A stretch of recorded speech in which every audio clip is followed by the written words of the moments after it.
badin gambian kolu bamba maslam mfamata kacala ngoto dasu bam famata kaca kila bak bari nata de nata pour ka koto banko president his excellency adama baro nay kaca ngoto dasu ba ngoto hayra lata yo alama tiloto be diala gambe diwol la kila hormodo yamaro doron si wala keno lankoto wa yamaruna bil ma'ruf wa tanhauna anil munkar fa ulaika hum lunal ko nyadi muflihuna ko allah taala ya wolof woto bettenten na le kaw yamaro ke menu nyanta ke le yake way make won tol la do ko le mun tol ba kelale njawun teti politiko le ben ni tema ni be den tabanko la le Mr. President ngaki baro moy ngaje safaro ke ko president nyanta tala banko tamola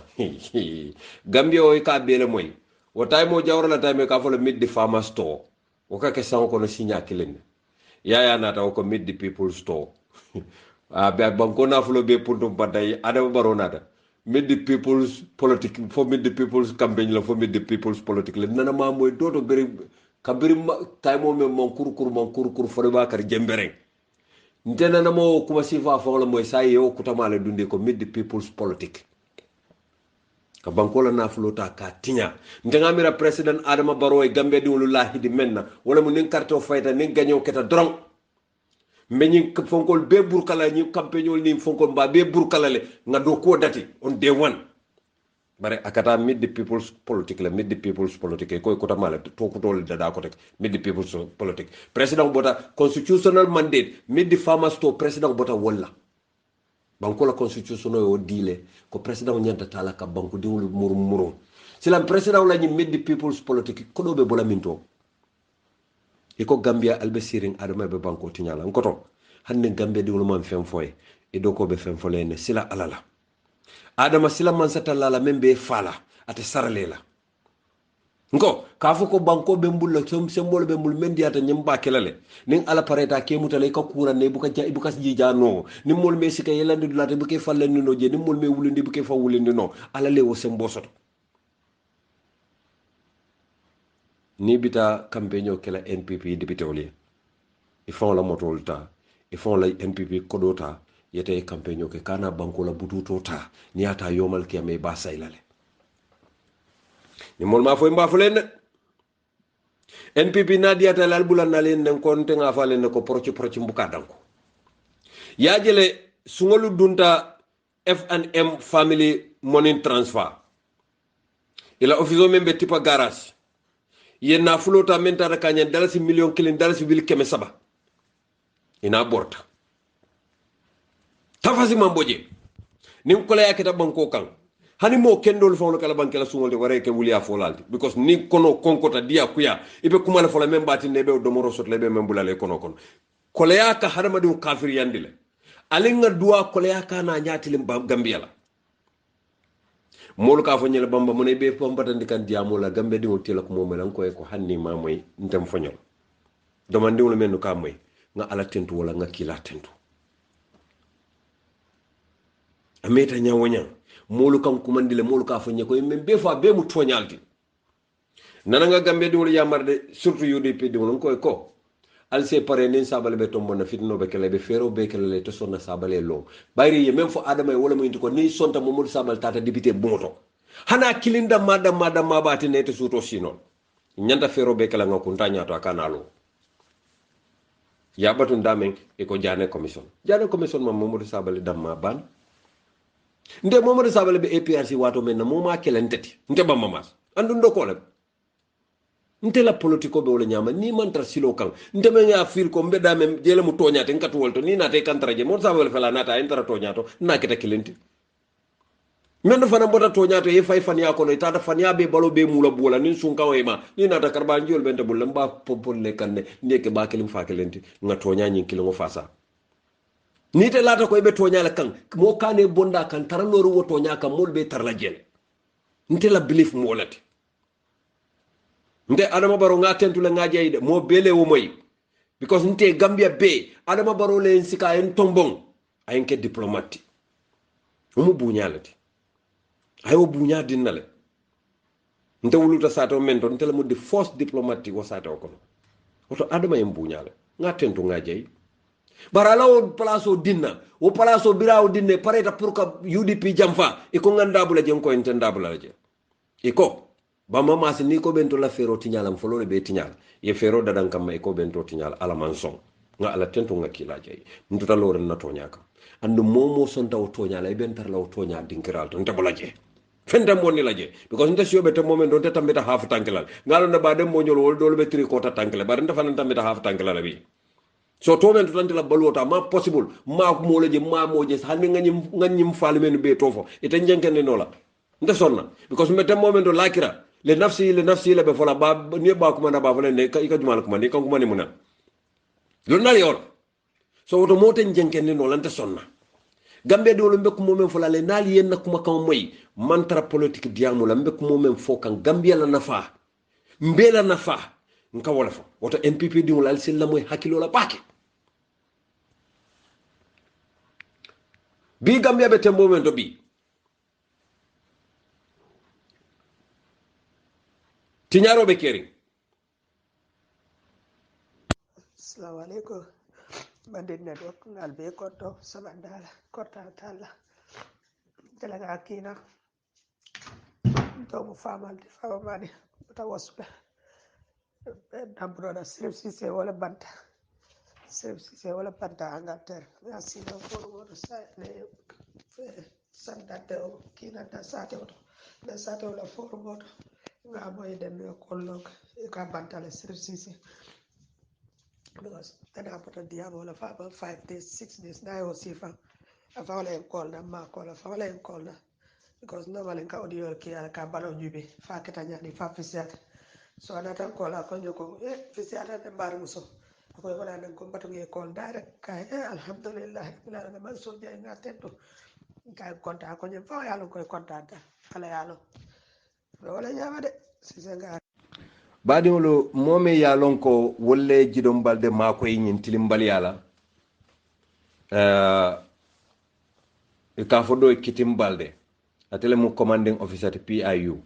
ali ye moolu menu je video to i be fondinkewo buutee kaŋ ka lipa ke ba caati ka baloo lipa kende kende ke fo doolu ka lipa i bulu fuloo la kitim balde le mu ate le be PIU ate le ye a la officers olu fenke pour ye tiya gaasoo fayi ASP Sane apata kombo sañanne dol fon be je ka fay ko sajin 2336 jayte afana be jele ka fo do fana Musa Sabali ka fo do ko Mustafa atabe sabatring tabo kotole ka fo do Ousmane Koli o be sabatring kombo lamenne ñulle butero ke ñulle tilimbaliya ke ka Mamadou Thiati Balo tilimbaliya aliyo mo groupe o menje wo mo lulo ñullem bari Gambia ma sakundata to skala je ba fala ba ko kiskisi la abe dan na kiskisi ro la sa kiskisi banko kiskisi kenyo kiskisi e berol kiskisi o kiskisi ro nan te jela katu batarol be fasa kan tilimbale al be fasa kan andu wo keta dawda banko dimul katara ni ku yala kono se ni se wo buka soto je ibe sirin ini membe sirin nyoda la al tolle mu neboti wara tolle la kordal nyabe tilin nyola al ngani yoto nyol be kam faari nyoko manin do kuranta do janni jumala be ambulance ko mandila nin korda dimba malata je jumala be mul ko manda pour kana dimba fala atul man sakunda politicien olu atul be tilimbali ya dun la banko dimol te mal be banko dimol kam fan la nyoko ma doron foy malon ko carte o na fayta do ni ko men gagneta do kabiru wolu ne alay safaro dati ma alala malaiko le safaro dati ite be banko mul mar la nyamen fo fatilen hani biyamantile yo be bi wula ro fana man so natilen sa fano ke don sama bi fana e banna man so natilen be sal fana fela sita man so natilen fitro sita man so natilen safo sita man bi mu me be man so natilen be ke jenkonde yo faylo landi fano ke ko te bi o kaya ay kariya marle o fana safa afela kare tilmbala ka fela o fasa yo fana safe itela faylo wo katra kis kasa la dron kiraman katibina ka kis kasa dron lawul ma fuju wala bala be katra ta kis kasa fula men malaikul malaikatul maut ala yafu malaikatul malaka ko tan en jokor woni yo ta ya wo fa balo bala ya ni yo samba nyana bin sulata man yena e ni yo wofu mole bulole kundo way mbante o beduna min tole bilen jomol ta bilen sio kolonta bilen fenketa ala wana malaikul wol buke danko mole sikato ko biya al kana so ala soro ya dang ala soro le badewti ala soro bade wato sidro la ilaha illallah bismillahir rahmanir rahim akawandilal wolele kawando kedo e ko alinga dundi dun koko bismillah ye dundi dun koko ne bankota ya buru kadre ko di hende sane oy bambala ko bala fawar bar mo kendela mo bar mo kurunna mo bar fenkele kedate bar kedate na janti nyala ay jand dale molbe molu tarok mo fona isina moy do ko boy ko bi faw nyanda tal date nyina la ferek bi nyanda tal jere fonko lo jawba ko yada play jere fenke be play jere bi nyanda tal wali sekala fenko nyina la ferek ila ko mo defal hada meta ñaw ñela muso men fonka fo dadi papa grandfather o fo be ñina lela la be do abe mo do jël ba fa do le xon ya ba fa do chocolate ba fa do abe to do fa ko manda do la a ñina tet la feren fera be la ke do la ko ita buru kata ñina tet la feren fa dama do bu ka sia ke mi reñu be la ba fali man ñi lonko ala man da fe akama afa sebtum annama kalakinakum abadan wa annakum ilayhi la turja'un ala man da fe akama bar gambia billahi wallahi tallahi gambia ni amoy iblis ala headquarter obe gambia la ala headquarter ala office obe gambia la ngoy kon te nga be la jet nte mo la nendir bu kandi mo la ba to nyendir bu kandi mo la ka jafe bu kandi bar ba de kuma kaw men be nyanta be fo la nta be fo no la bi nga gambia de tentu baake ngal jey science même fo no ale wala mo nyinti ko ali ñim audio lu janjandi bom sel jamale be mbulu jang nyanta modo la kumo fola nga safero kenu men jamal nal kan noma social media facebook ali ajele nga safero ken ko mole be do ko la gambia judiciary momodu sabal la kitio biraye appeal ke wo mari adiamuta molle kafo animu dandan be diamula te amira no be kukilene akoy ko nyanta fermbe fero be kala le ngamodu sabal la nyin case di jojo me alonko is sympathetic to NPP, is sympathetic to President Barrow because malafi modu sabal ta député bonto by all means necessary nalbula no man na next programme mba to folale abota sa to men do mba folale afamu jumale te mba folale ngal tentu ngal jey albadi male mo bamba serigne mas kadim rasul ntamo gambia la mbay falolte murito la serigne touba la mundi par gambia am fon fanke gambia la mbay falolte ala baraka alama ale gambia so kayro la kila khorbo salamullahi alaykum wa sallim tasliman kaseeran nga programme dati denkilo menna wala mom fon do mati Lamin Cissé honorable Lamin Cissé kiam west men nyanta saylam koto late honorable Fake ba kole noto momo yalon koy Fake ba kole kanu karto fay Lamin Cissé mbadi molu mama nyol mumu nyol bota sato men to kian tankular to kar ngal dani yendo ma mel londi tankular kana karto dial hani la sofan ko drame kunda ngal dana lake alnal kilay al mamaro la ka diamu al dingu la ka diamu bamba mas tankularin ko al kana karto dial ala la karto se kal yade Lamin Cissé la because alota kafo me kafu misilme kafunte NPP misilme kafunte nafika kafolam wuliya fo kafolam wallahi billahi tallahi mbuka fan yaf ndokolo na tara lota kafu kendole alota kafole kafo membe tonya fasa kan mba fasa la bara lota wuliya kafole alota wuliya fo kafole alota nafika kafole kila tonyendir kafo alota wala bayren kila ko nim mislimo ila hido dada amanya na tinyal baro ila hido le tinya atebula taw kafole ko na tankulan ko lan mo mislimo tal kana karto fa ala baraka baka albadi malam bamba serigne mas kadim rasul salamullahi alaykum wa sallam tasliman kaseeran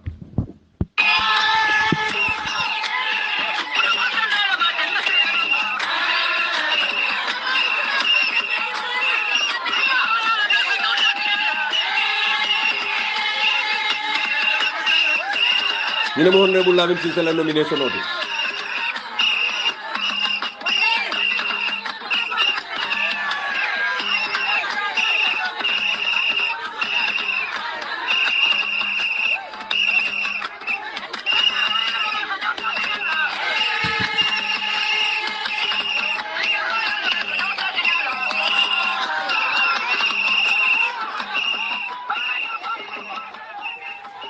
jula far banko mo lo ngal tentu ngal je ala baraka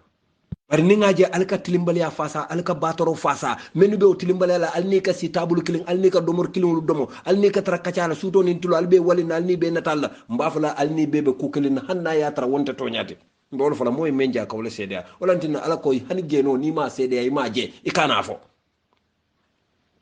e ka so be moy ne bari ni ma je ma sedia ala koy ikana fo ni afo nyante te fo busalale katu yefani ala fo katu ma sedia anno seeda manyana kala ko ntangaje la ngata ngafo lamine fana yenafo hani alila mo nyin dinno la ba dindi mere me alon ko aman sanji lulo fonsi alila mo yara baba kuma kaw men foka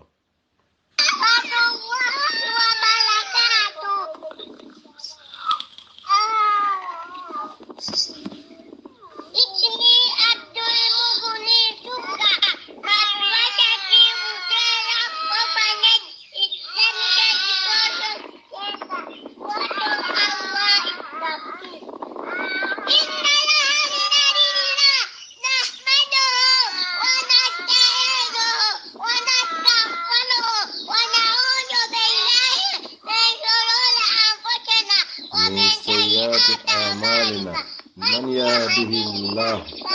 المستقيم ومن يضلل فلن تجد له مرشدا الله اكبر dinno la kanyum fode dinno me ya lonka ne mo famo man koy fereng ay do ko muta ko almamul kalo nyamen abe ala kumandila sako keba sanji tawor sanji tannani ya moy dawda sa fo kala allah abe batoro fa sa ka te fo be batoro barakan keba halakero nkoy ko hanin na silo me ya lon kon na sila ba koto kebal ya bula ye fay nyamo kon bimbe tem momento bi isa fo sato me ya lon koy kakuya mboyo fonke dinno leta wulo ko ne karfula ke jaman soto abe burkata mo be pisalta dillandiya kamala ite wande dingol buute ite amuta ko ni ndingo tata en lanto ngamen ke molla be wala ke landi wala ye kaseyol be burka ye buutero be burka ye kuluro be burka fion be ya be burka mo be kete fansum man sa kewte korda kon hani diw mom fon ya wulu asa ko be mormora ita sirate do ko kala te fenkela nin kon to man taba wato la ay baba na afa bana ay korda werol be tay bari tala ke namu ko ni man sati abe namu ko ni folole folol janna be fentla sate moluka mo be pisalta ite amira o banko kayrobe tarno la o banko kan nyaadile kayrobe tarno la o banko kan nyaadile nte bi nte la kalifo mu menti mfalli mas bi atele munta fati man nyanna ko kala man sarala yankudu wala nyam koku na atara kumayata lente la balwo kono nimba kala nyanta falatele andum ka fatele annu jannin alaba taala jannin man satala ba bondila mbul warante be bola banko kan warambe fala atele mun na kalifote atele fañol fata ante fa be bal wurna atele mun tafati ntolu nga wole long bi atele kido to barinte man kido because nda kumbota dawda be nyatele natel korita dawda mba fala ne ko to ke ma koy de nte lafta nyine kala te amira nyaadil ni sa ate ba nyatel na jumal wala mu nyaton kayati alele ka di mola nyaton ko kake wala nyama nyaton ko manyana kala ko ni atara misal fe demba ka yalon demba billahi en kamala la ba fanke nim pata ka ite yamre sio mamba o manyana kala nyaton ka mu jenkolati nin demba ka fu demba fana yamre sio mamba bari ko pate ni yamre sio mamba demba fana fa fana yamre sio mamba pa isa je pate selte la nyame demba fana si le la nyama hanna tele ke fasa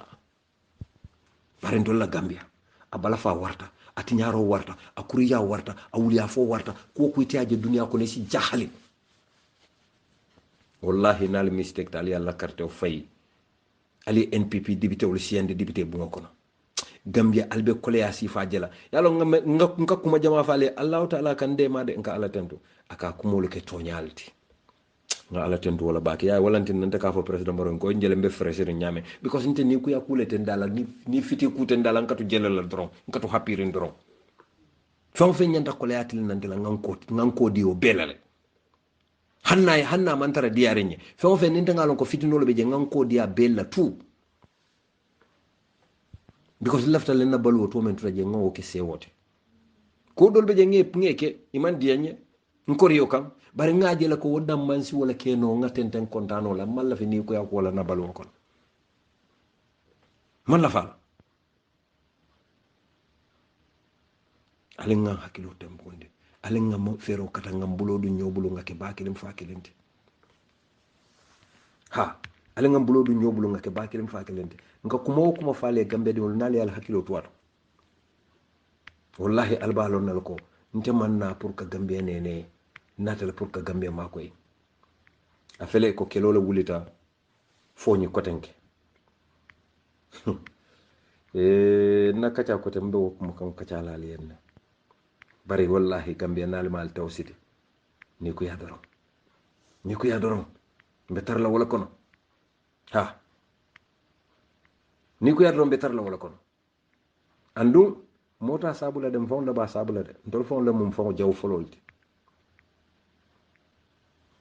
ha mfon le mum fon jaw fololti yalo nga fale nen kale ko molu men yalon ko paral men ye molu bute ila ngaton ko mujjidom baldelati abota jarale njoba kunda men bota jaratili bo wol be yalo ne min tolem njoba kundati aliya moy labe paral banen kan ka fo al funta leta molu bute bire momodu sabali bali ila ngaton ko Aliou Momar Ndiaye aliatu AIC chairman yala ndal fon yalon ko Aliou Momar Ndiaye mantili al fon yalo nal hakilo bakam ate sayta men noto Mustafa Kareol wo fon lutale kaytol beta fo ko Aliou Momar Ndiaye nyanta ritayalan nama ritayaman sakunda nyanta forcer la ya bondi sanji tan sayni lula wala soto ko Adama Baro ani Aliou Momar Ndiaye ibe nyanta silale kacha Aliou Momar Ndiaye ritaya baral man so katu ya fale ne ko Aliou Momar Ndiaye na tententa te tilinna baral man so ali ya fasa ali ya tuje Aliou Momar Ndiaye abe tilimbali amen ke kan Gambia la akala junubol lel kafu la kala faylo nondi kende ke pour yomal kiyama kamala wallahi na tara moka te pour ko da ke kaburo kono nim fano ke de ya bondi ye la moya la kumano ye fem moy Allahu akbar la ilaha illallah muhammadur rasulullah albe mo dol wuru kam wala be bala ko be tamako so sifa kala wala ebe bulo di civilian kiki sifa kala wala alba fala hani ni mo ka karot malay ko la le par kam ndey mbeti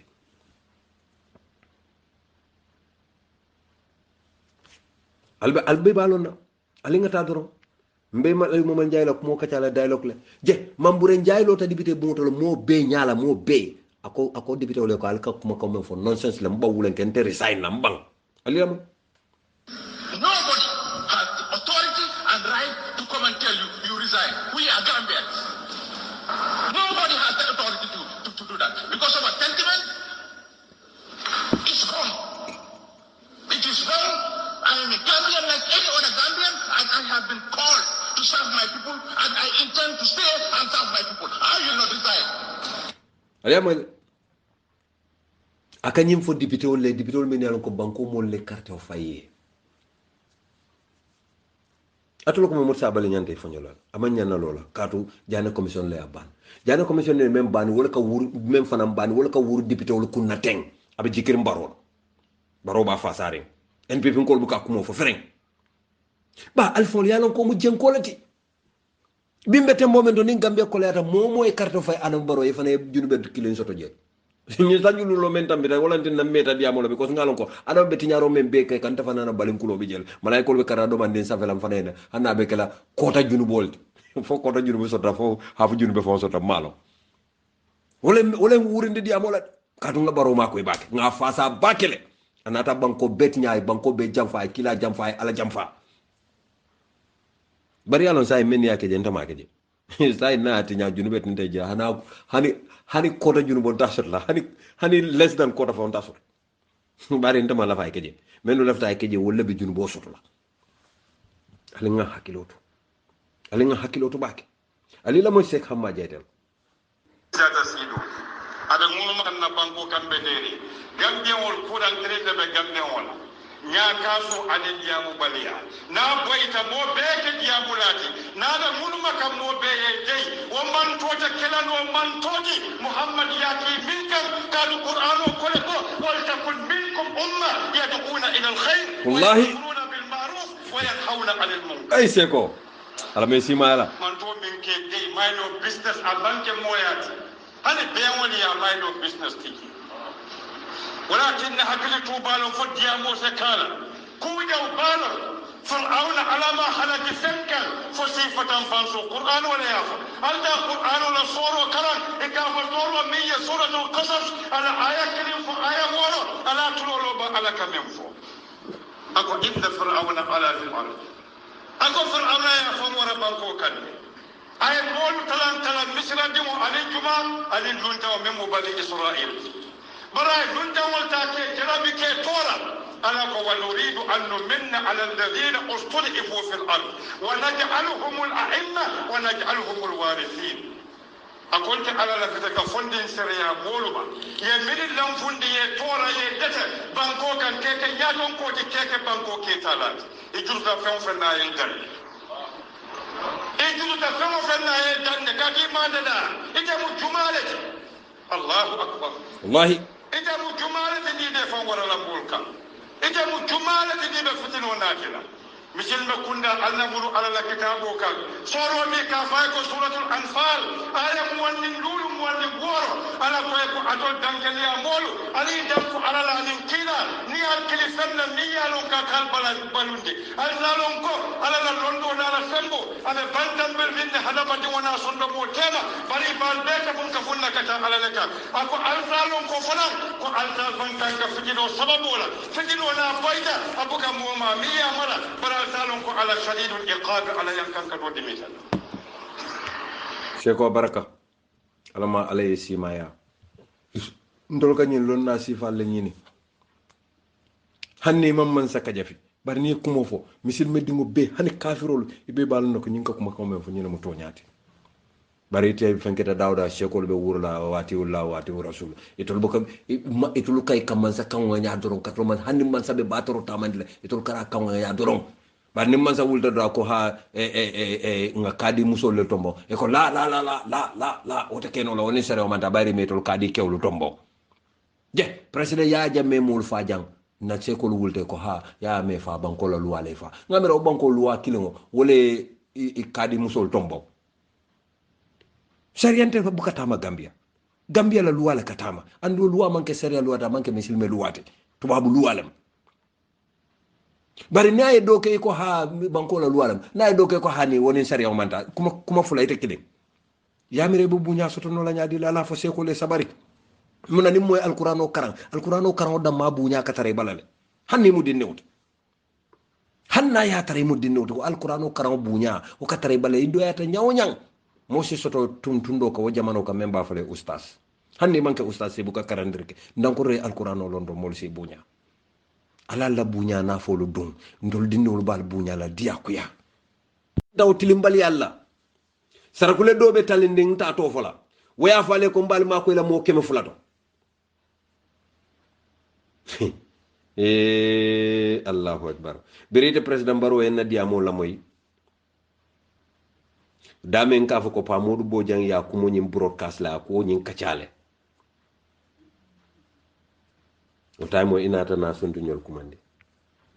barinte nte bulalañ ko because ñim bu kala fi kañin ko mo fa mo kacha fa is no important nte to fereng hani aman kumaya Gambia man sakunda July karo tilim wanning killing 2020 Justice Minister ay bilo ke député bumoto bilo me ya lonko wole nyanta luwa dada la luwa me ya lonko ka hadama dimu tajirente ya ka bute torture in every form, prevention and punishment of any form of torture and cruel, inhuman, degrading treatment in the Gambia ka ban Gambia banko kam fereng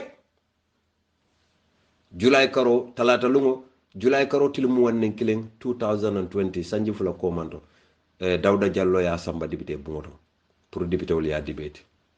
silam para le fele ye Gambia dingo bute fa be la loptano te men bunti aga so lo ko kontino karamuto dinul men fol mu karamuto dinul te e be feale la karamuto botro itate no ma yeti aga so fay kan harba do me la loptano to ko kontino e commence kunda fa ko luwa de day fa ko ke luwa tinyalati andu molle ko bataro fasa dina lo nal fanan kana bulawo molu kono men ko bataro fasa bonan dina alate kam falantol kam ni nga tara tubabu karanol dammallem nsafo bar dina lon nal alquran hafijolu ustasolu shekolu wala kana o batoro fasa banko kam alma alayhim de ma kila hormot nin alamantol de ma nin alma yamfanto ma te beti ala gambia te beti ala gambia to batoro be fasare gambia wuliya be fasare gambia aburtuto jenko be farin je tap to nyati je abe dulal men to dulal dago doya gambia banko ko to nyabe gamen to dago doya ta ban ha bari ni mo li america ke bamballe buka ke ndala ndaba mama sinte buka ke ndala because nte betem bobe do ndemo ala la jonnati ndemo ala la jonnati Ousseynou Dabo mu ala la jonnati Adam Barrow mu ala la jonnati bari dalasi million taw woro wala yemanta Gambia Ports Authority dalasi million taw woro Allahu akbar nga foy ne de president Barrow ngoy ko tilimbalia nata ta fa sembo warta yalo nana nga kacha doke ni hakilo baka e kamfata alkal kontenyol kamma e koy ko bamma masi wolo nyaadile ngoy ko dalasi million euro kodo million talulu National Youth Service wala nata je Henry Gomez ñol ni te president Barrow tate yaay koy ko Lamin Dabo National Youth President inyanta baylale katu amanke ndolla supportati UDP fasa lalem o time hamo be ñin dalasi million lulo la kande European Union million talulu hakilo be wala kan aliya ko do aliya be njul tiaji aliya be buj paji aliya be potankalli aliya mirate lonna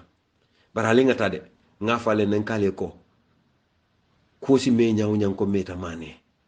to nya wala be sabatila imagine to la jara bi futankolu kam fata jara tilibo LRR mansa konko banko kan futankolu men be je balanta ngila audio lamoy iko itolte alien fi jola ni alien fi me alon que polisol kadra bulari luntaw no maka foy ko sawosang ni luntaw la kayto me ka dada alien fi pour ka business o ko ta jola iko katu fanan mu gambiano leti control mu gambiano to nyam minen foko gambian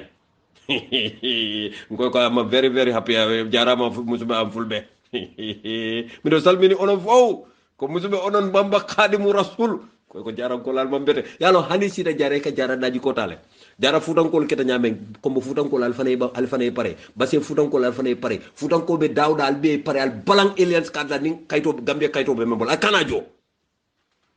ya miran kale nako jam fa ko ni basi na kana dinkande a problème fela wulta jara birim man sa kundala gofono ni ci sate alfa wulte ko fero be kata pour ñu ne aliens kad jo e koy bangulenke ta jol e ko ta jol kati fana mo gambia no le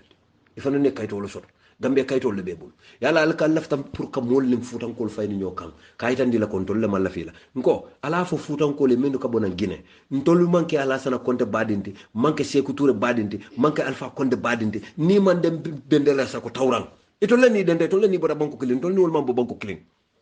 ikana wala kam fa fijo jintolu kan ka fo gambia man nin ko le mu njawte hani ntol manke jawte ntol mu jati lati bare atul man ni ka diwul men kilin batara kilin la atul le ka nafiki ya dun ni mol teman badi wol tema alkan ni fayne nyoka wala ntine ka moja wulu gambia nyim boyo me yalon ko me ti aga so fay Ousainou Darboe la korda kono nyim men boda kiyang kayafu futan ko men boda kiyang kayafu afama bod nam futa na rasi je ate wulu ta je way wulu gambia fo hani wo kam fa so to man ko la wulu ta men ko men ya kulli men ya fama ma ko pour ka kulli salo mu jaw ya balati o mu jawyal timi alon ka man dandu la soto ite wulu banko kan nda ka man dante mama mu ñole bonan kiyang yena si jara ndanga tarawud la dum fama e kam fa jaran kol kama ndafa nga me ngoten dem fama la kam fala o to wonde kayrate je ndafa sita da men fay kayro soto ante wulu je ndanya taw la bu nya balal ko ndanya taw la wala tinna ma sembe mbota jele mama ñol bota ma sembele bar ndanga baro ku ndata tamini ma sembele bakale mo bele wolom ko ndenta fay kayro soto ma baro ku ndante wulu tawul ndanga wol tolom bare ngam bon sungolo ne ngalo ne comme fañol bota kiyam ma sembele mumuñol bota kiyam tankular le ngam bodu la bele lon tout ngaje bu ñale mbemba dulal le mo nge respect bare wota tinante nga na jaranka ya fay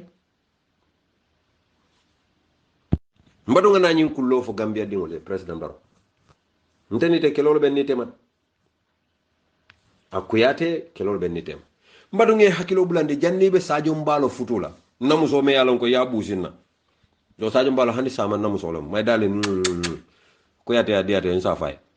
jannibe Sadio Mbalo futula e lafta nun jola muso men futula president Barrow amuso nyim mantara balori nta to fal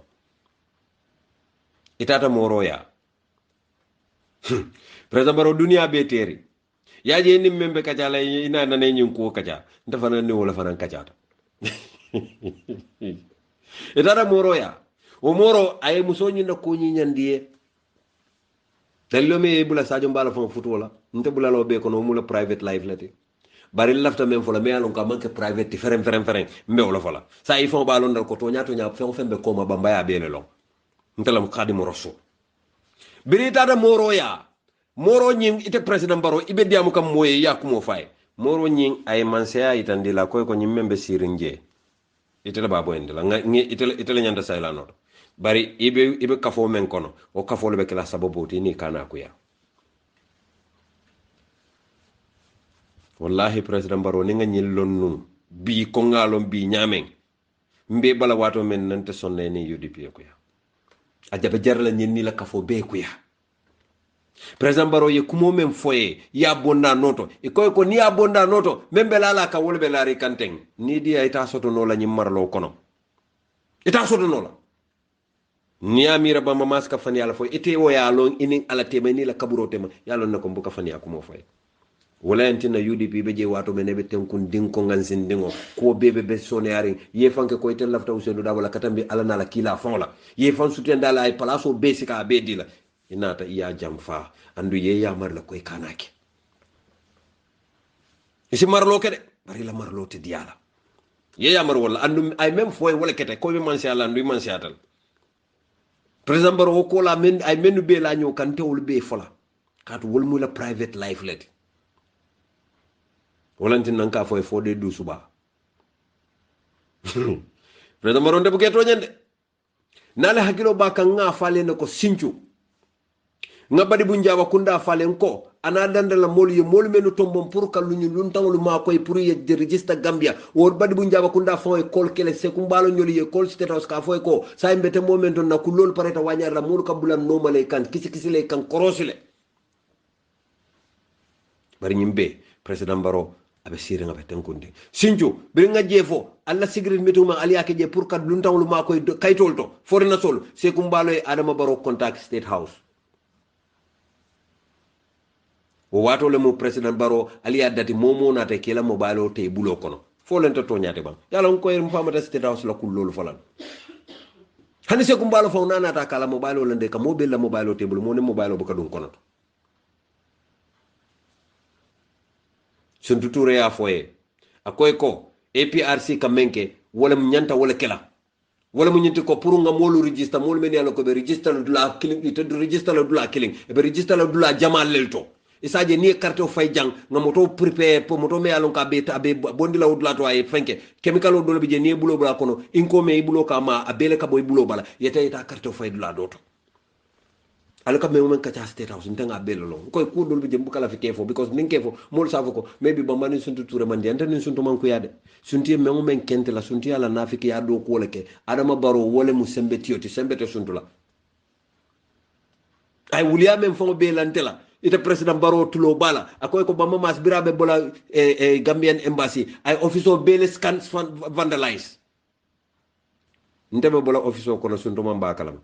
ntenata pour ka handing over ke ning alfuseni gasama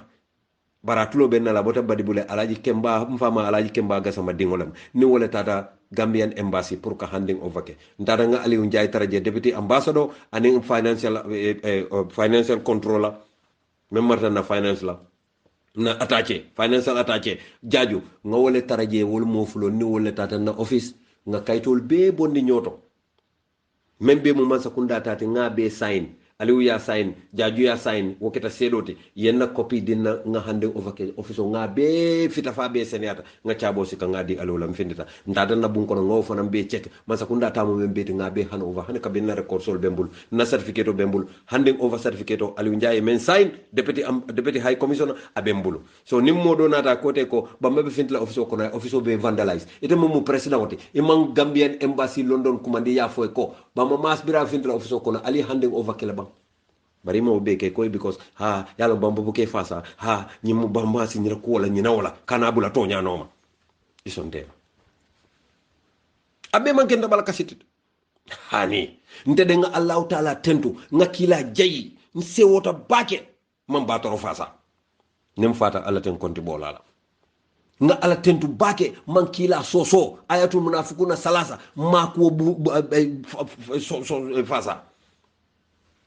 kanafiki ya fasa gambia ka jamfa fasa gambia make nga ala tentu nga kila jayala ndon wallahi nga allah taala tentu nga tula tentu la betula tentu la doron ando hanna murtana sinya tannen sayi te president baro ni keta terti ni diata e ko nyako gambiano la ha ni la hidra nyina ko mbesa nyitan lu le bar lafta sanyi mo ne kala lafta fasa mba fa lente fasa ntenna na to fasa la dot la hido ni o dada ni ko ba tinyala ntete kala fasa la ntenna to kala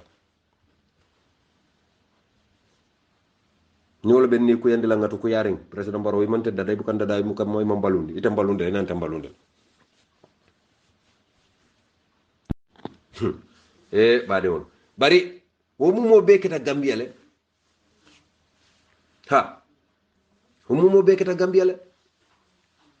ako bala fa warta baka ko ni ko ya warta bari wotuma gambia nga fale ne kabiri wato men nan kale ko police oli molu muta farafenye npp la mobiliser ya muta jamagel ward e ko ya muta la ko abe bribery le kekan ka molu ma koy voters ni id card to aka to dalasi wili fula dalasi kamelu le dila nga kumo fo du sano wulita ako ha npp le follow ko samba police ol ba investigate al du nyini ka police ol ko me investigate sai kabiri 19 hoya ho kabiri 19 haral ma ñew fo bi hane kabi mangé tog ñewulo aman hani bi police ol mo case bank kisikisila nga fo moli en ko le ko tilimbale ala be keri be lunta register kan gambia le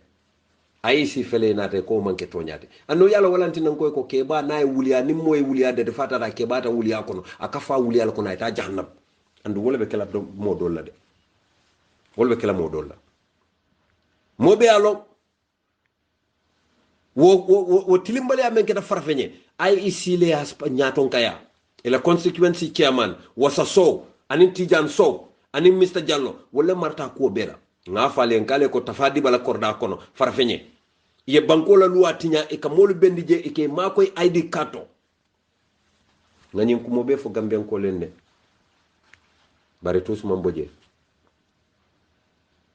bari ni molu ka tilimbali yake masakunda sanya kasala bani ndole tilimbala ringo ke tilimbala balu ni o ke do masakunda o ka siye datele bu ka tous ketel bani tilimbala ringo ke do si nyapele yemuta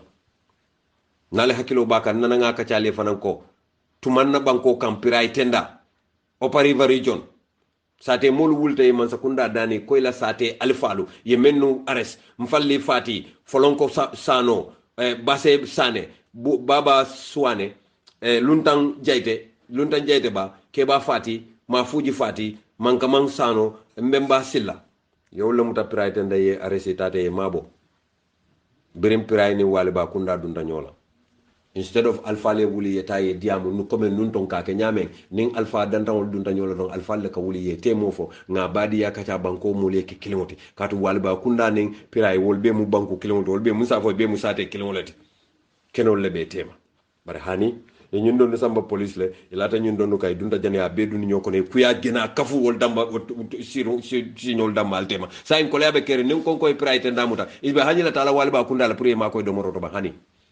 nin konkoy walba kunda muda wara mo kuranda walba kunda mo le nyanta jarala piray e woba mari walin na la ban hani abe falal ngani ne fo banko kan anun ton na alfale sinkir berol menula ale ngaw sinkir berol simenti kana wuli bar say mo lo ka fonko lo ta de daba ni fonta ni daba du fonko le ka wolta ka sing pour wo sinkir berol be wuri mbekuma fola president baro e jang afan be jahale la ba fala ko bari he bari tonya ndo bamba masi malo ngamune kala baraka na ko kiskis bake na next audio mbe kuma fala president baro jang afan ba fala hani bari mbadu nge hakilo bulande ila protocol officer Mamadou Sow me alon ko ala assistant mo ilolete wo ka fo adam baro en mbari wol fananda dunta tilimbali ya kuotole bari ali al singolo kan almanson ay finti businessman lafta president adama baro jele ka kodo muta wol bulu e ka appointment wol dada pour ni president baro be ka ke business nawti ntela nga fonte ba mamas andu mota hanyilan sosola nal hakilo bakan juma dole fa soto ta janni be mambure njay appoint la ya fo habib drame prime mambure njay la leta diala balanta fo president natana habib kumani prime mambure njay kala hakilo bulandi watil la de ya lonte niaje mbuka president baro la kumo fo famata kumo kullo jamal fo la president baro la ko to nga buñale akan kam fandile because president baro ente tonyem bakele ay bataro fasa ay wuliya fasa ndela karol walantin na president baro e ko ke dunia kono aten jahale la because ndenga muta ko president baro be kala mo tilinde balati bara president baro le jenketa wortoti anata president baro ya lon kamen fumbuka faniaf because president baro na hakilo baka anene modolo kumanda kay ko yettu miro men ke bamba masla lafta yela proof nyi nati akay nga karfula le dila mbota kala man tara state house bar kubu kan kumpa jet alkal ñol nata ha yalo hecci nganyina wala ima nyim fo jake attaque nyame nganyina wala anyinata andu nyaton ko buka kew nyama nyaton ko kato nyale fasa nyaton ko kato ni fa ngaje ko yara fa nga kari to nyenne bula to nyano ma to nya fasa ma fo e mo baydo ko la ma fo e mo suspend ma fo e mo sorong bare amari kumandi ya fa ko to nyendiro le kal kar kumandal ya bolo say wala na alay banko karfema bare ñi ñom mo jenkere wuta Gambia adama baro a jenketa baki aman tiling tapale yata baki president baro akuru yata o kam ni ano ya yimbe fo ya fo ba mo masle afo wala tin ko kana bomba danko e kana danko ntebe to nya doron ne fole president baro ko to buro to nya doron be damal fole afele mbe baluru na dem fa folo ndonte nga fa nan koy president baron tete fa sala nse fa sa to nyakande momé fa sa kata mentala andu yewlon 2016 a moment so to Gambia kabiru ko na fokato me fa sa kata mentala barniaje man so na bulale no make fa sa la ndete kila sokila itele la hido ke ne Gambia de wolte man tete ni lafta wala hido tinyala tete fa sa lawka ni ku yata nyina ni wonta hani bi problem tan ni temat ni ku yata wala nte fa sa la fanya kan ala man tankalaw hanin ta wulu la nte wul fasa la fanya kan sa koy teme yalon koy ma wulu ni saya be sibut fo jarni saya be sibut ke so kolonna ye faye du eta ye du jahannam because e katara jikirin sembo drone la jiki sembe fo para lu kallo e ka fo ko a chokolo lipa isaja kana tamano kotenke halama diwo ko symbole bete bulu ya chokolole pa puray murunte ya ay si pus puso ko na kana tamano akamta wala bulate te sonno mokon wote tini setan si fala muy tete hada madi membe tama ka singola anyanta balu nyini la dimbale anyanta dinul danyina anyanta la family danyina bama be baluru wara fama be baluru wol ko tota anyanta wol makoy la ite because of ibe kamfara kama ya kelon lipa fay lan juru akana tamano ba wujun bo dama yamira osite watiba isi wo kela woli panole de sembo bela bar Allah taala si kamfe kama malaiko le kamfe kama ila muso e konoma ay wulu ay nyakili wulu wara ay tulukili wulu wara ay bulukili wulu wara ay mo wulu si wote menna ite ñu don kela woli pa man tamano bar ala si mo wulu ndiye me yalon ko fana be sila posto ko nete ko no laje asatra mo woli pa de ala le woli pa gambe di wala alin nan hakiloto je tonya bi sidi njaay ni mbaro be diare wulutal bari lun tambita nun sidi njaay fa nana labanta baro bolle de ako barote kalindi la Gambia mbelo ngaw sedea bari bi alafta barola aketa nyaaw nyang dol man la fi barola samé si la fala dol man la fi fenk la samé si la sidi njaay fa amal la fi dol la sama be la fi la wala le kunu nin dol ka nyosaba bi ni wol be ku kiline atul fa kunal nin dol ka nyosaba APRC bi al ni wol be ku kilina ni ka lumar bol kiline kono alal hakiloto NPP ngolo alal hakiloto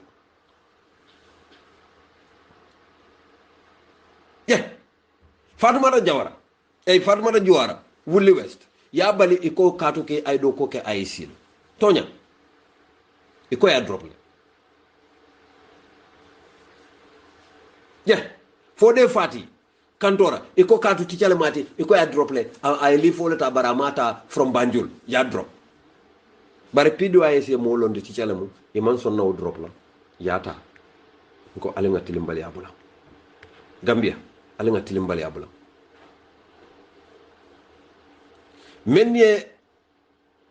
menye buute roke birikama mbebe kilin to fulale ko ngallahi di nyame bari jandimbe o kala mbatu nga nyin audio nyin kumfa nyin kuma kan wala ko Gambia Ports Authority ngada men na kumo fale alieron de molu sotla je men yalon ko dalasi million keme nani ya wala tinya ya domo ya batara domo adiyate nyamen bari yalon ko president Barrow o mu jubur langolti ate tusno la je ka bankola na fulo domo lokum fula itol nin dalasi million nani la kasay lokum fula mo dandang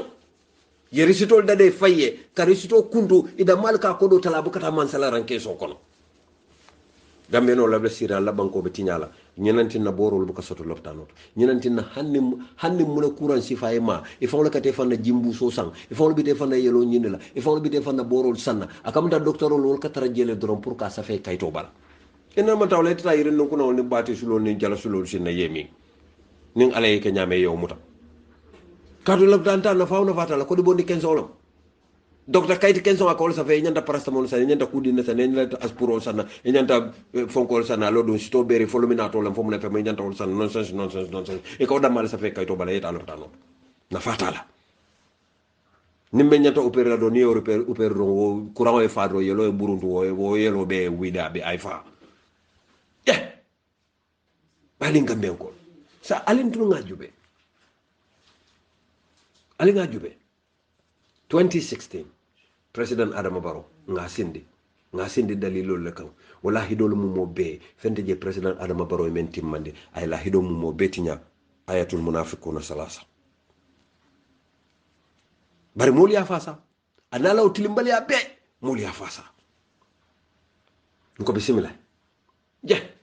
ni dada National Audit Office iko contract woro ye wala di menta da kanyang 74 million taw wala anin nani million taw wala anin nani dalasi wili keme saba dalasi wili tan saba nim fula dalasi keme lulu wala kodo tata o fanan dunda nyamo kono moma long akita nyamen hani bi kunol ni wala kati mar potol nabe tila jam purarin ko lew nabe tila nyamo kono jana banko bebe deri man sakunda buka to nyafo gambe dingule National Audit Office ko COVID fund kodo yemanta GPPA ufanan kodo yemanta GPPA ka contract ko menu di kodo menta da fata da kanyan dalasi million taworo wulani nani dalasi wili keme saba dalasi wili tan saba nim fula dalasi keme lulu ayemanta nyamo kono fo nyona tita bade ngamme ko nkoy ko nin ko le yana ta banko kan mo fa kasiya mo kidnapo kasiya mo yemo kasiya o ka banko le tinya nale hakilo ba kan 2020 September karo police le kisikisiro bulinde sunkutino la meya lon ka filita itol ko ay ilata ko ya kidnaple inata na ta furo taralaring e ka fay ko kadijaju a filita a wululalma kombo kulorole bire kiskisiro ke ye ba meta e ba nyininna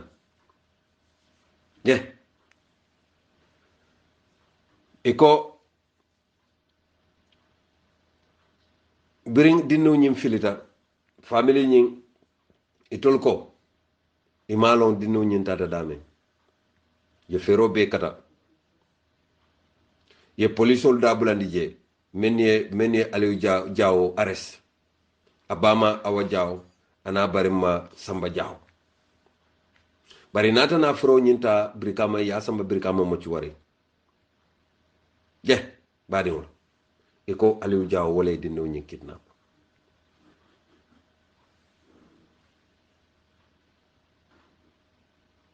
iko ilata ko ay dinno nyimma bo dame wala mu nyamina diabukuti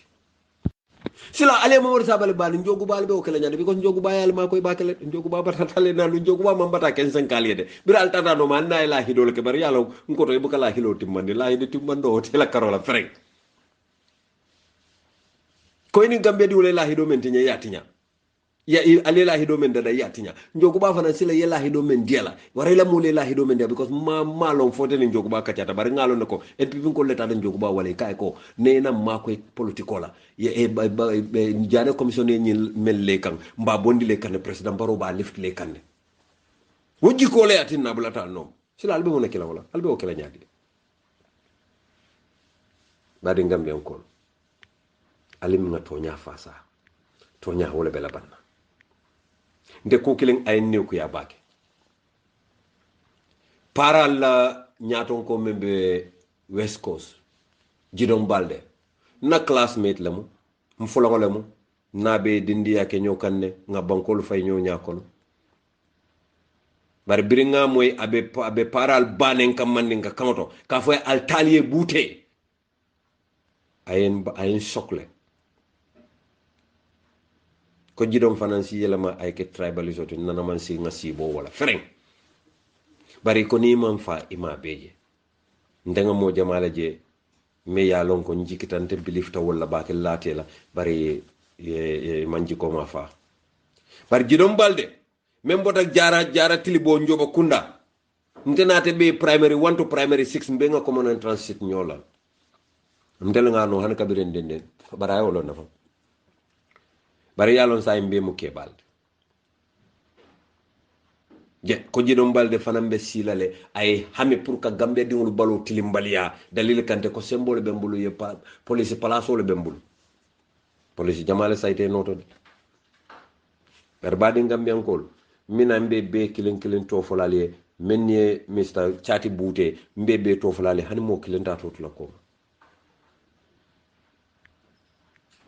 bari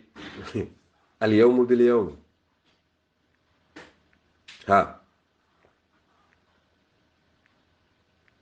اليوم باليوم بانكو دي انينتا دالال دي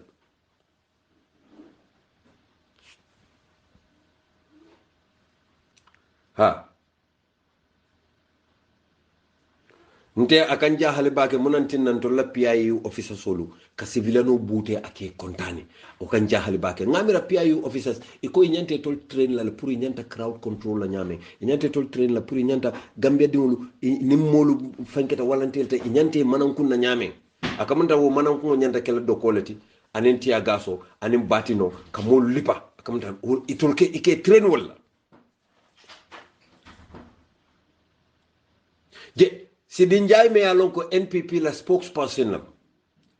lume nyanta Mamadou Sabali ñol tombo na wulu mu UDP la lungolete police ol men nyanta Cairo sabati la Gambia banko kan i nyaabe Sidi Ndiaye la bo ala bungo kono ay na birkama IEC be nyaabala e man kuma fo ngo Gambia ale nga tonya sabatinde bari woto onte man Sidi Ndiaye muta kula nga UDP dingola muta kula Sidi Ndiaye man nyana tamala singola anim borola nyanta bolo dlato kato aman kala lungoti bari menu nyanta loi fasa la ni wali adati ka loi abuse aka tilimbale ala sabati banko kan aka ala kamfande jamano kama kole aka kafu nin ala kamfata abuka koronto jongo kota aka banko le aka dunia le fitindima ni wule ta fente soto la ibulu kense ne ka finte ibulu kense murna hani police ol men kalo silo ka allen traffic police ol men yala ko lolu jama mo be ka jikko ko lindo man de nyanta jilale barim drive ol nyanta traffic ko tinyala ni traffic ko tinya ko do man de lambulo ko ni on tangi samba kiti wala hani wol fongol wato do be bu ka ko di soto ibulu kense ol ka say confusion ka sia banko kan jeno sia banko kan batoro sia banko kan wuli afo sia banko kan banko tinya ale kamfa malay ko le kamfa ka banko di ngol ko seyndi nyola doro ni ala kam fata ka wolake albuka nyomoy no aletu nyo fitinandi la drong banko katu fitino la kono drong ando Gambia ya nyaati li wala Gambia be tarala nyi nyo sabolo kono katara kam faare nyo kama ka fitina drong fitino fo ne mo buka du no hani muso nin kew men da mal be bungo kono alka sonkala kayro buka tara la bungo kono albuka ne mo soto albuka yirwa albuka fen soto alka fa fuare ala kono every day sonko fitno hani sunkaro kono pok kayro buka soto ja alka fa fuare kono enen do courant la kata lakira sonno mo nyanta free la sonno mo nyanta tenkun la sonno mo tara yele ring isaje si mirano ibe plan sol keno la nyaadi le kayirwa ibe plan sol keno la nyaadi le kafanko yirwandi ibe plan sol keno la nyaadi le kila business o waray hamoni memu ya yirwandi ya tamani no hakil tenku ngokono bar ne hakilo be sitri hani salkulo mem fam salkulote ni lota kan kula o jibra bin nas fam ibe ka karanno ay senia ibe alabatu no la nyaadi andite ko alay ne ko iyyaka na'budu wa iyyaka nasta'in mbetele batula mbedde maro nyini tele bulu e ko alay ihdina siratul mustaqim so sila niman alabatu iman de maro nyina bulu e ko ihdina siratul mustaqim mem fa ba wule ke fara atakela ate siratul mustaqim yitande le siratul kafir ya siratul shaytani abe wole yitande le lebe shaytani si lolo mutala hanni tele mu alquran hafijol bela hafijoti alati lak momoy ngala jondoro ne muyti ya batu ma batu man bakala ma to rafen Gambia membe tama kan Gambia anyanta mode wonnale je Anthony Robert Seka atelemu West Coast la regional officer IEC Anthony Robert Seka da maisi ay loi tamandi a fon kun kilo da may bayra ay wolof aka atela miralo ay wolof Anthony Robert Seka man sembo soto pour que loi interprète amanke IEC la do ko pour que loi interprète ninte muti fan hanna ya tar mudu sabale fon lafta balilale hadama di men benda birikama wolon nin atara fitna kote to bala tilimbali ya kote to katia gaso fay mul kan ka Gambia di do bal tora e nyanta fala mod sabale ne tambe jabilal bare hani ya plana kamale ni mamanta do nge bute ya lon setan be bala sembo be bulu wallahi te katu setano da malabu avele bi iko yemiti menke wasu NPP yemiti menke je nyanin ko la tombondiro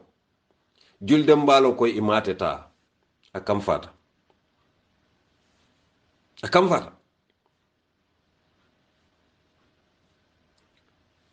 fata andon ay kuma jamala fat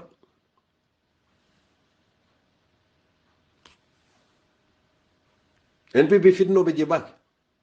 ando niaje fitno fo dun tak fo kono tilimbal yalam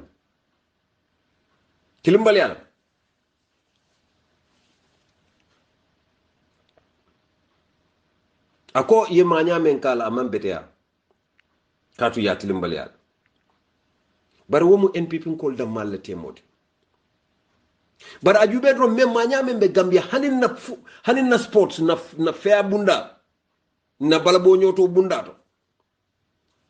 tilimbal yabije Gambia la karambum balu senior secondary school la balabo nyoto bunda e kaf me ko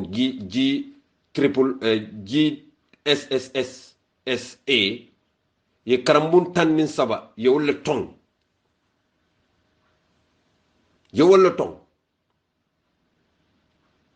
fea men nyanta kila kununko ba koto kata fo kununko 11th and 13th of March e ko karambul men yalon koy mallela wala botrop senior secondary school ti upper and senior Mahad senior secondary school Jamisa upper and senior secondary school Mindaw upper senior secondary school Kafuta upper senior secondary school Jambanjeli basic cycle Jambur basic cycle St. Peter's upper senior secondary school New Covenant basic cycle Scan Aid senior secondary school Kotu senior secondary school Nemasu senior secondary school ye banle ko itolte dabula la ofeat e ko katu isubita ko tilimbali yalle be kering tapaleya so akamunda hani balabo nyoto to tapaleya be Gambia adama imenya tlen kayra kula folode nika kayro le duwe wallahi katu ni ko roso to Gambia be la so bari ite fawle malla fi nyatil na kayro la katu imalla fi pour ka to nyale fasa ite fe nin tilimbali ya ite la supportation li okay ibe bulo la kanne ya mura si kandi nyawnyang ibe fano mura la kanne pour afi njalo kana findi bari nin opposition lo le akado be busaro la kan wonde nyato ngayate president Barrow obuka banko samba oka ala kan vandila kato alale ka nyaton ko tombo molo akala ko dia mole jamaaye wole karto sika ya diala ha wala kake membe keren nyantan hakilo tula baake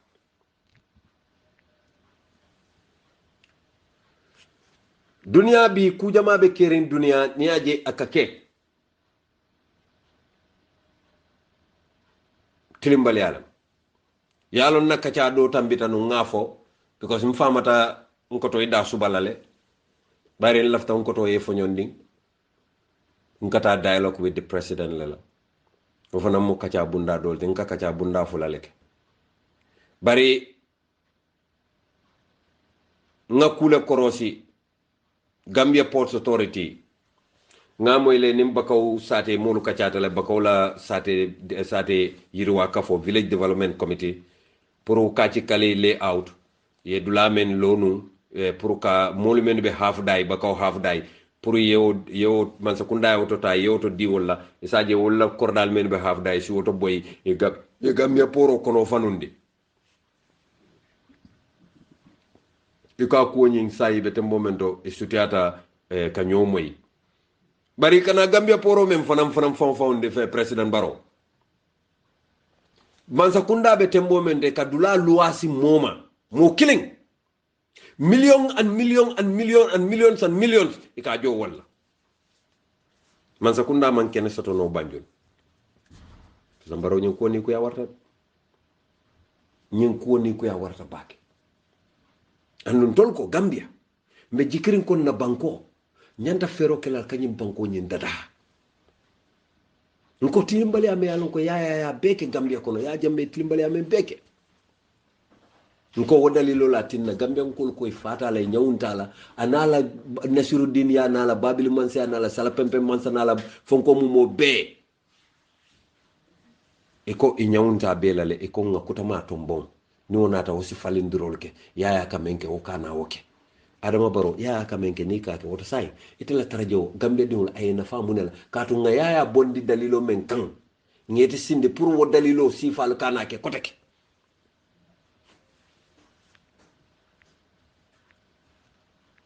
Gambia alinga singa tonya fasa nimman tonya fasa tebete yalla de ku jamale be tamakan Gambia banko kan e ko Mamadou Sabali ya banle pour amanyan na place o mar la Gambia fo jannin saya ba tarla badi Gambia ko lo mu luwale ti luwa me yalon ko hanna ya tara wala mu banko la constitution oti o mu luwa kuron dingol to man korek banko dingolam nay banko la na fulo tinya ala faya jo na ma jo ay ta kasoto sanji tan sanji mo hanna be fintala na sanji ta worole ay do ko ke sanji taworo la sanji tan say sanji tan sabo to membe tulaje waran sanji tan nan to membe tulaje ayo do ko ay balu mo bu ko wulu banko ka yafa ko tete do ko kala jam kotake womul sentence to death badi wal fawle si ali mira la ba kamo sentence to death amam fa e kay ko tebe banko ko tebe nyana balula yafa le already ando man kuke ko nyaton ko membe je man sa tajiro membe je mo be man sa tajiro men long akeki a foy ko teta ita ko do sunya ne ka entita ko jongula so la lafa ni be obusale nyanta obusala hakilol la